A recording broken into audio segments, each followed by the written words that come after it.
Hi, dear listener. This is Juan Diego Ramirez, your co-host here at Nationally. Before we begin with this episode, we wanted to acknowledge the Supreme Court decision that was just announced earlier this week.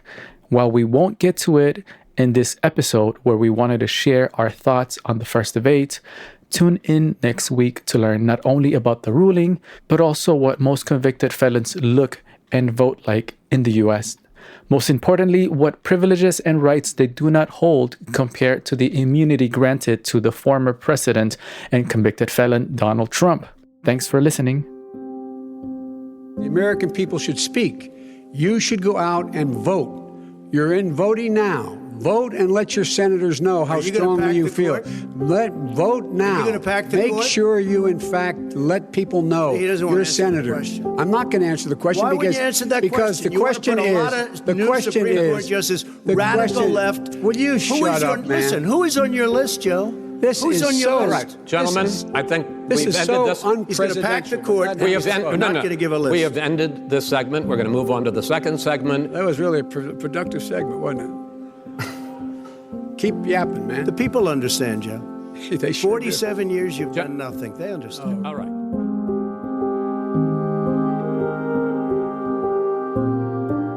That was a clip from the last time Trump and Biden faced off at a debate in 2020. And Sara, I remember this debate very well. This is kind of one of those debates where everybody thought that Trump was going to be the big man of the night, but he faced a wall. Yeah, and we've seen Trump debate numerous times. We saw him, of course, against Hillary Clinton back in 2016. He seems to have these prepared onslaughts for his opponent when he, back in 2016, called Hillary Clinton that nasty woman, right? Like, those are those kinds of pieces that have stuck over time, for better or for worse. And Trump tends to be really good at making those kind of hits at his opponent. He is a master troll, but I feel like that time he met a wall with Biden. Yeah. I mean, Trump is an entertainer as well, so he kind of has a sense of how to make those attacks in a way that audiences are going to respond to. But you're absolutely right. When you actually hit him on policy and the real issues, there's a lack of knowledge at many times. And I mean, obviously, the gloves were coming off. Well, good news is that the rules are different this time around, and, things have changed or are changing. Yeah, supposedly. Welcome back to Nationally. I'm your co-host, Juan Diego Ramirez. And I'm Sara Sadhwani, your other host and a professor of political science at Pomona College. In this limited election series podcast, produced by Immigrant Media, we discuss issues that matter to some of the most overlooked immigrant and minority communities in the United States. And as election season continues, we'll examine key moments that offer insight into what to expect in November. In today's episode, we'll be giving you the rundown on what we know about the first presidential debate of the season, how the debate rules have changed since the last time we saw Trump and Biden face off in 2020, and what's next. And actually, we're recording in person. Studio for the first time. Yeah, so the rules are changing for this debate and for this episode too, as we are recording live and in person for the first time. And by the time you're hearing all of this, it will be the 4th of July. Yes, it is the 4th of July today. So whether you're on your way to buy fireworks or did not know what day it was until we just told you, we're going to keep it a bit more casual for our listeners and share a little bit more about ourselves today too. What happened at the debate, what's next, and why you should care what we think. All that and more on today's episode of Nationally. We're your hosts, Sara Sadhwani. And I'm Juan Diego Ramirez. And this is Nationally.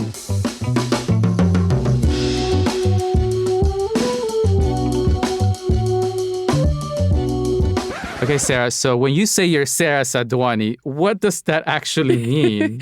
Oh, let me break down my brand for you. Well, so yeah, you're right. Absolutely. We've somehow made it here and we haven't really properly introduced ourselves. And I gotta just say, JD, I am so excited to be here in studio with you. This is the first time we're meeting in person. Yes. And like how great, like what a different vibe this all brings to things. So yes, I am Sara Sadhwani. I am a professor of political science at Pomona Pomona College in Claremont, California, which is just outside of the city of Los Angeles. But I was actually born and raised in a rural area here in New York, up between Buffalo and Rochester, New York. I'm the daughter of immigrants. My father came from India. He was actually born in a region before the partition of India. It's super complicated. We'll have to go into that at some point. And then my mom is English, which back in the day, at that time, that was kind of a scandalous thing to see a mixed race couple back in the 70s and 80s. And we were in this little rural town where I grew up. And, when I first came to LA almost 20 years ago, I actually started by working not as a professor, not in academia, but actually in the immigrant rights movement. Okay. Back in 2005, 2006, when we saw those major marches in LA and across the United States. So immigrants have always been a part of, my DNA and communities that I care the most about. Yeah. I think we have a very similar background in where we are now. I myself came to the U.S. when I was 10 years old. I was undocumented for a lot of my adult life. It was back in 1999. I graduated high school in 2006, and I remember around that time when all those walkouts were happening for students, a lot of marches for immigration reform. And that was around the time when I had this learning curve where I wanted to attend college but couldn't because this was pre-DACA. And so I just, started working retail for many, many years.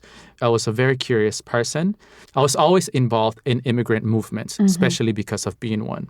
I was there when California Governor Jerry Brown signed the California DREAM Act at LACC. I was one of the students, I guess, work and activism carried over into journalism when I really became dedicated to work in journalism. One of the things that I focused through my career as a journalist of 9 years is immigration and overall the intersex of class, gender, and sex, which is what I've been working on for the past 9 years, whether it's stories about food, whether it's stories about voter disenfranchisement, or stories of immigrant artists. So that's sort of my background. I was raised in Los Angeles. I'm generation 1.5, I guess, 1.5. I'm not second generation nor first generation.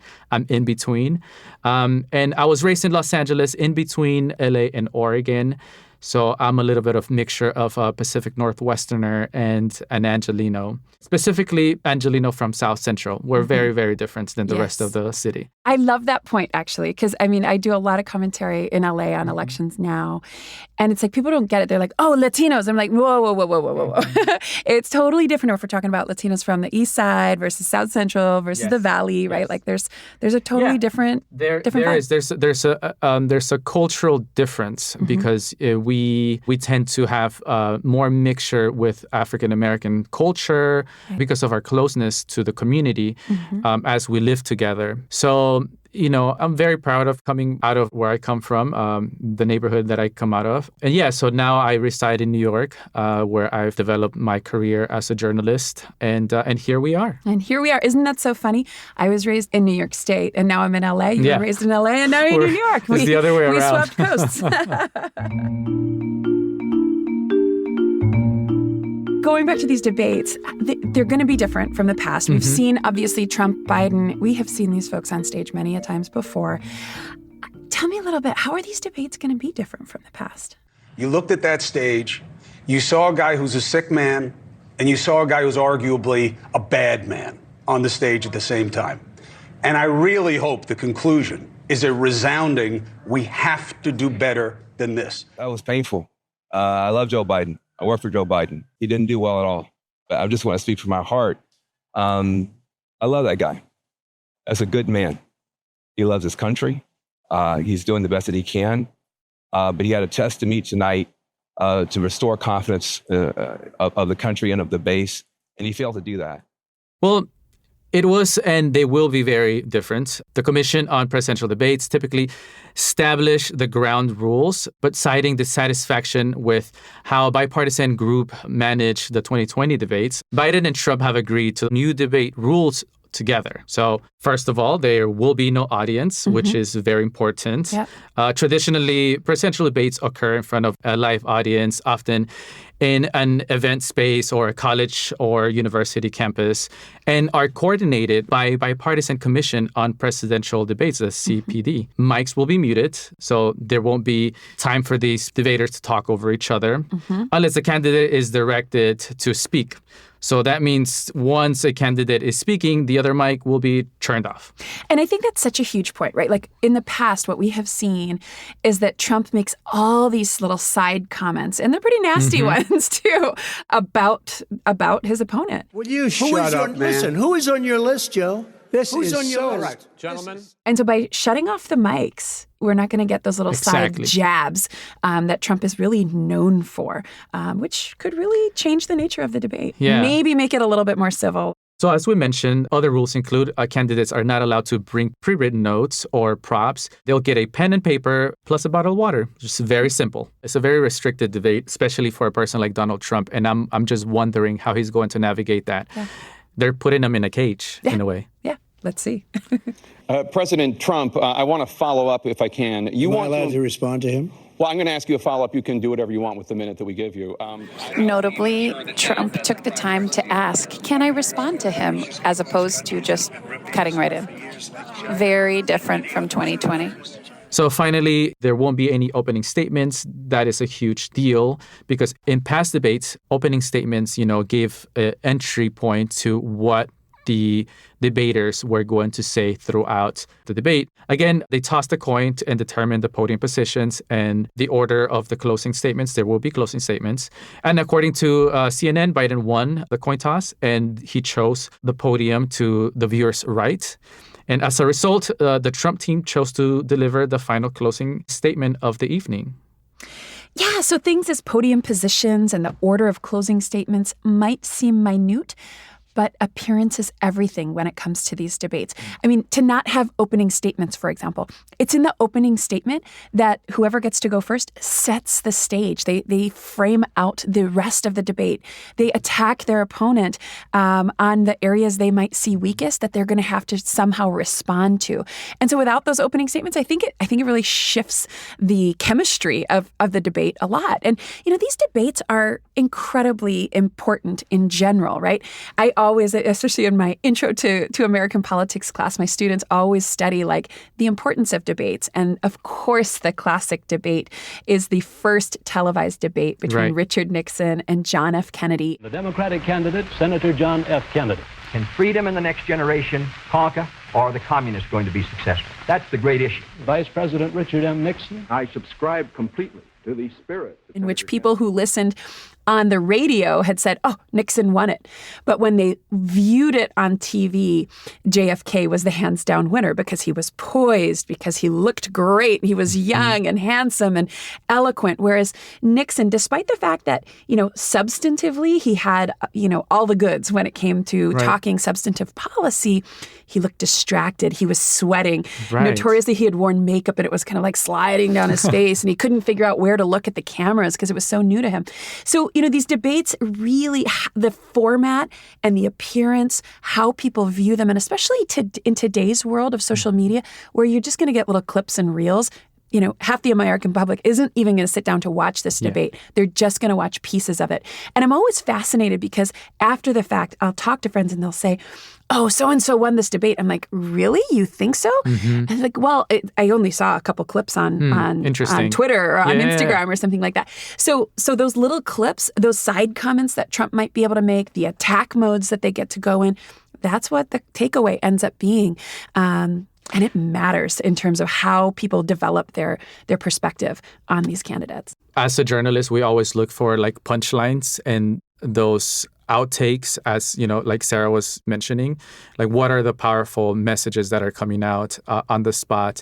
The one thing that I do remember hearing is that the right side of the television is where the viewer's eye usually goes to. And that's why it was very important for Biden to be on the right side of the television. When an article is written about a debate, it usually is going to highlight what are the top 3 or 5 moments in that debate. Right. And so Trump's really good at capturing that like earned media, if you will, by saying outlandish and crazy things that end up being in those top spots, rather than being like, you know, the difference between their immigration policies. It ends up being these, stupid, childish, outlandish remark that he made. Yeah, exactly. Yeah, exactly. And I think one of the things too, by having by being on the right side of the television, is that's where a lot of the eyes of viewers gravitate to. That's so interesting. Biden will have that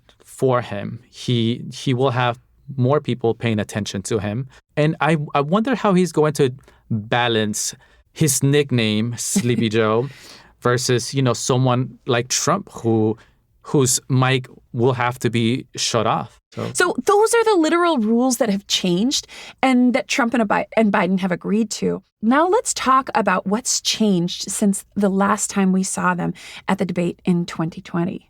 The debate on June 27th last week was actually the first debate between a sitting and a former president. Is that right? Yes, right? I mean, typically, if you have only served one term, you recognize that your political time has gone, but that's not the case for Donald Trump. Yeah. It also breaks the tradition in that this debate is occurring months earlier than usual after lobbying for earlier matchups. Yeah, and usually these debates happen after the conventions, after it's solidified who the candidates will be for each of the major parties.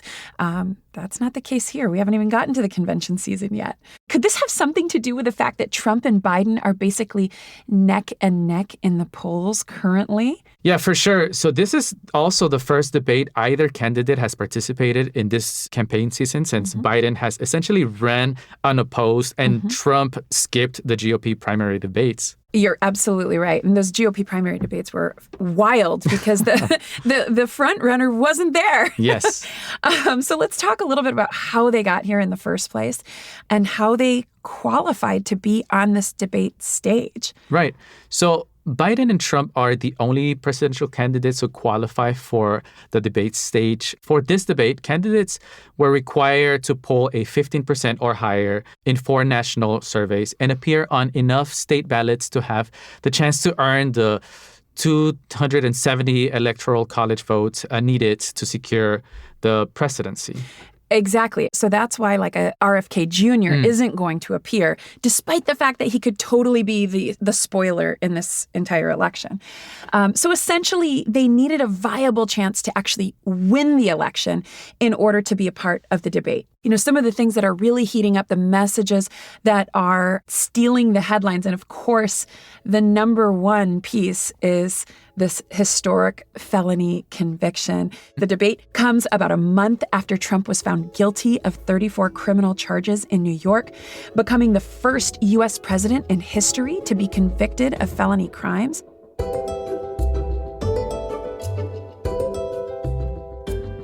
Okay, so let's talk about how it went. Yeah, so the debate on Thursday started at 9 p.m. Eastern and ran for 90 minutes at the CNN studios in Atlanta, Georgia. Yep, and only 2 commercial breaks. Right, and it was moderated by Jake Tapper, CNN's chief Washington correspondent, and Dana Bash, the network's chief political correspondent. Both of them are also the hosts of the network's Sunday political talk show, State of the Union. So these are folks that know a thing or two about politics. And so now we're going to give you a window into our homes and our immediate reactions to the debate. Yeah, Sara and I were both in New York for the debate, but I was watching the debate from the comfort of my home here in New York, and she was with some of her colleagues in the city. Let's take a listen. I'm waiting for the debate to start. It's 8:57. CNN is still talking, so is Fox News. I'm up on a New York City rooftop with a whole bunch of political scientists. We're here at a conference and watching the debate on a cell phone. Gentlemen, thanks so much for being here. Let's begin the debate, and let's start with the issue that voters consistently say is their top concern, the economy. President Biden, inflation has slowed, but prices remain high. Since you took office, the price of essentials has increased. For example, a basket of groceries that cost $100 then now costs more than $120. And typical home prices have jumped more than 30%. What do you say to voters who feel they are worse off under your presidency than they were under President Trump? We got to take a look at what I was left when I became president and what Mr. Trump left me. First question, a basket of groceries? Who even buys a basket of groceries? And what is up with Biden's voice? It does not sound good. It's terrible. The only jobs he created are for illegal immigrants and bounce-back jobs, a bounce-back from the COVID. He has not done a good job. He's done a poor job, and inflation's killing our country. It is absolutely killing us. One of the big topics was reproductive rights and abortion. Here's what I thought about in that moment. So the issue right now is about abortion. President Biden wants to bring back Roe v. Wade. Donald Trump, who is someone that flip-flops on this specific issue, has talked about how he would like to have this issue be taken by states. Now we had Donald Trump follow that up by talking about late-term abortion and aborting after birth, which I don't know how that works. I'm not a medical doctor, but he is talking about women aborting after the child has been born. I don't know how that is possible.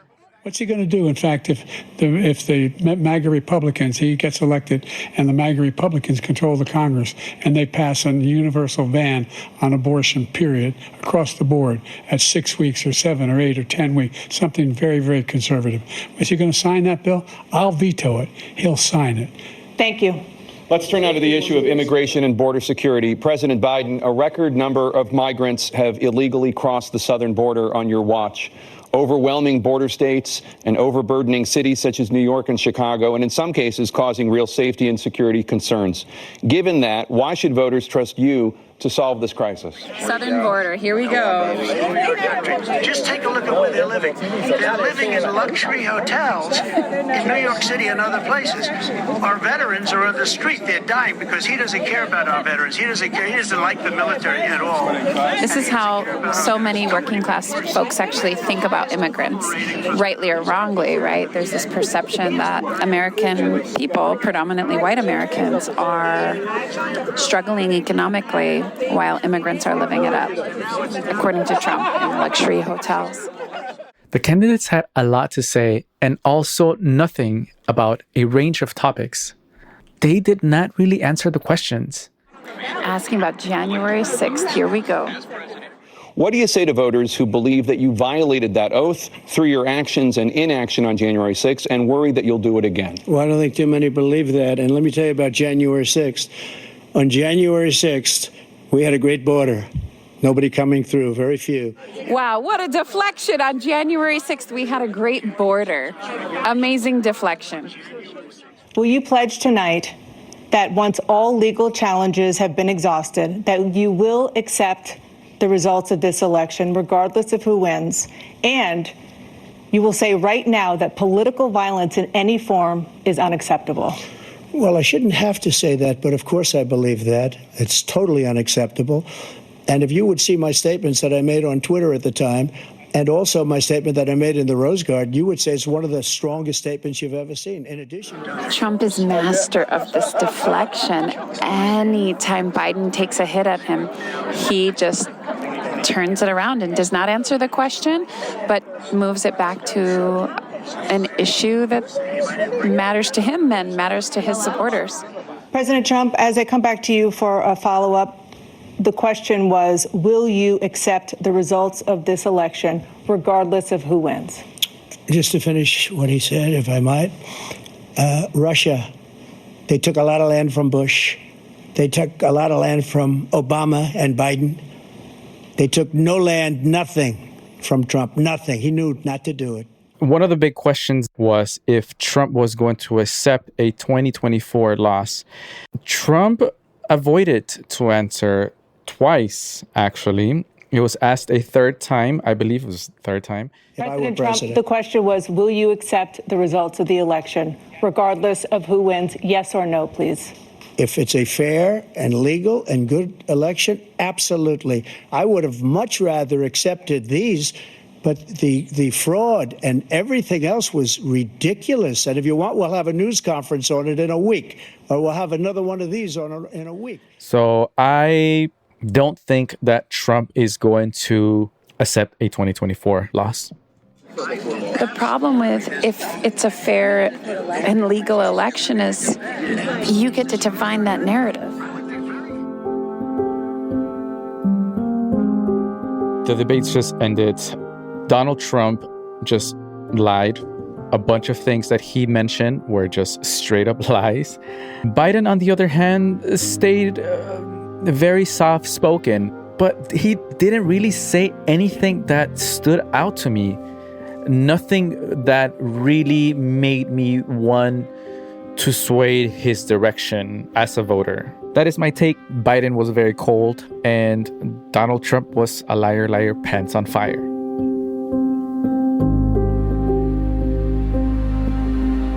All right, so that brings us to what's next after this debate.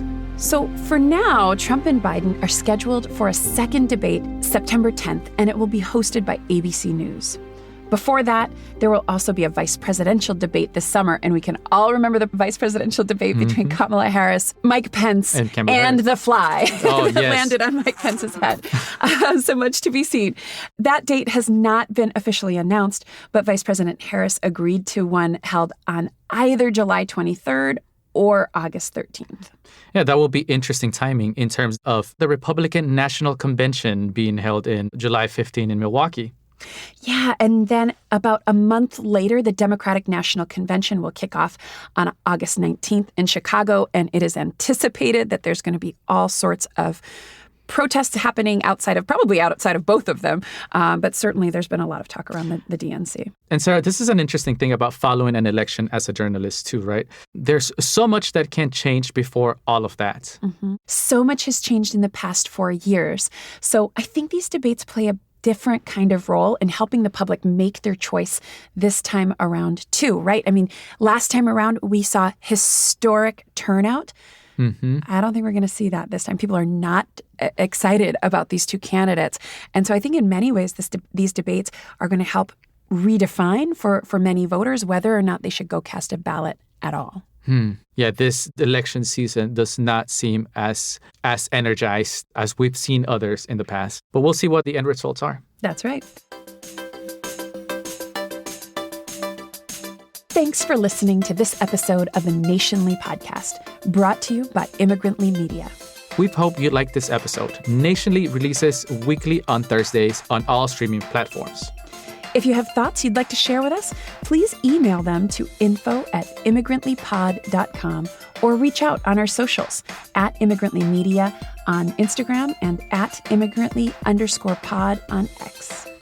And you can find me on X at JuanDR47, on Instagram on JuanDR47. And I'm @Sara Sadhwani on all the socials. Nationally is produced by Sadia Khan, Shiyu, and Sofia Sanchez. This episode is written and researched by Sofia Sanchez. Our sound designer and editor is Steve Martin. The Nationally theme music is by Simon Hutchinson. Additional music is by Epidemic Sound. Thanks so much. We'll see you next time. See ya.